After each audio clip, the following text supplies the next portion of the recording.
Assalamualaikum warahmatullahi wabarakatuh.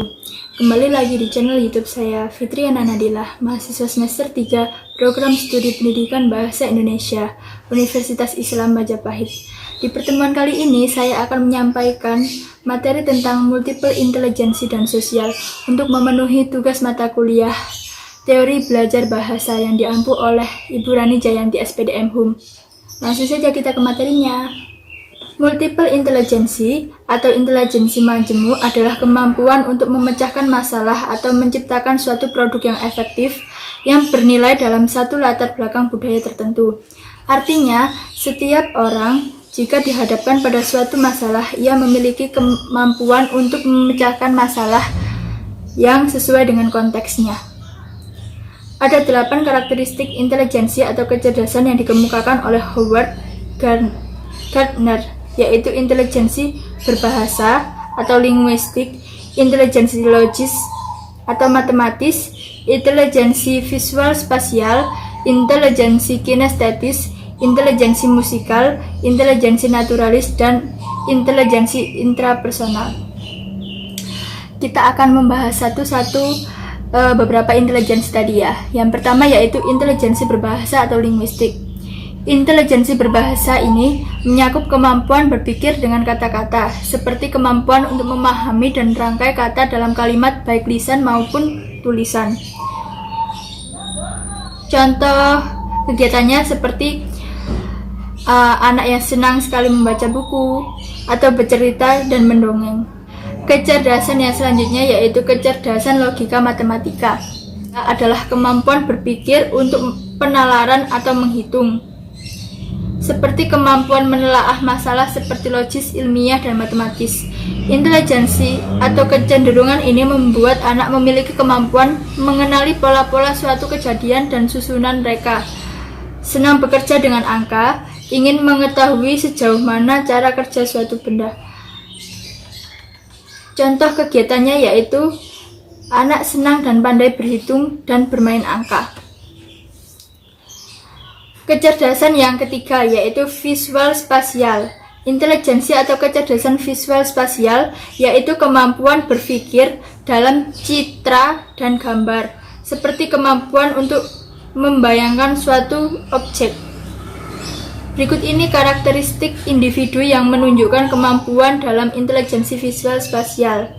Misalnya anak senang merancang sketsa, gambar desain grafik, atau tabel. Selanjutnya, yaitu kecerdasan musikal. Intelijensi musikal adalah kemampuan berpikir dengan nada, ritme, irama, dan melodi juga pada suara alam.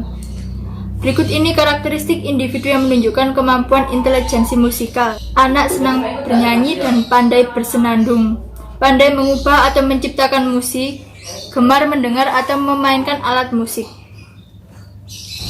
Intelijensi selanjutnya yaitu gerak tubuh.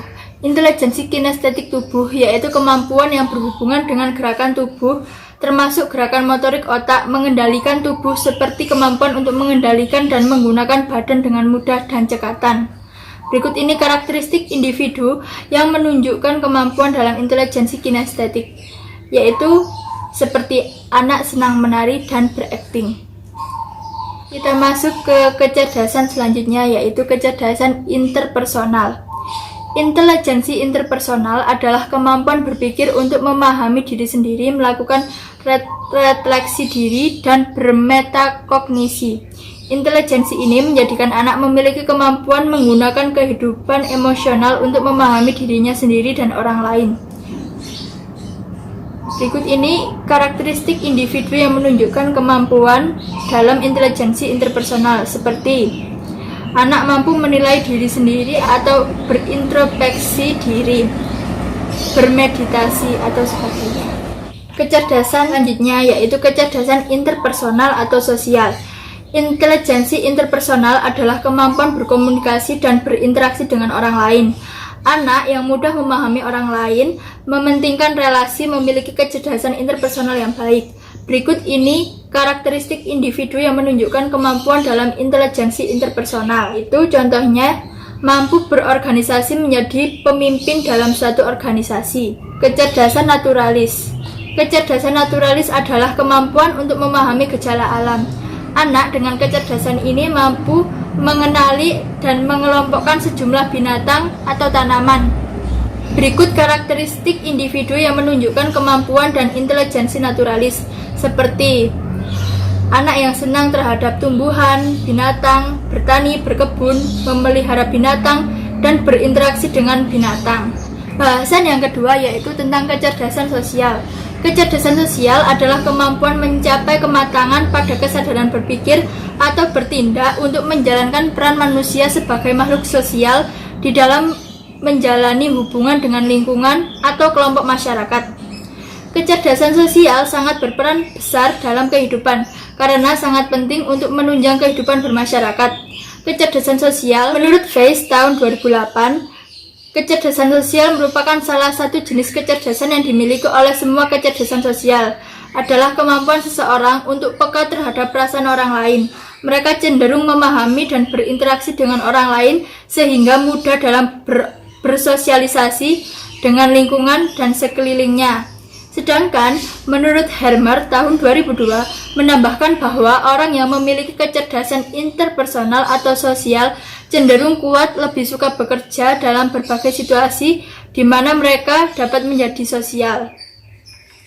Oleh sebab itu, kecerdasan ini sering disebut kecerdasan sosial, di mana selain seorang anak mampu menjalin persahabatan yang akrab dengan teman-temannya, juga seperti kemampuan memimpin, mengorganisasi, menangani perselisihan antara temannya, memperoleh simpati dari anak-anak lain, dan sebagainya. Menurut Goleman, terdapat aspek kecerdasan sosial, di antaranya meliputi 1. Primal empathy atau empati penting, yaitu memiliki perasaan kepada orang lain dan merasakan tanda isyarat emosi.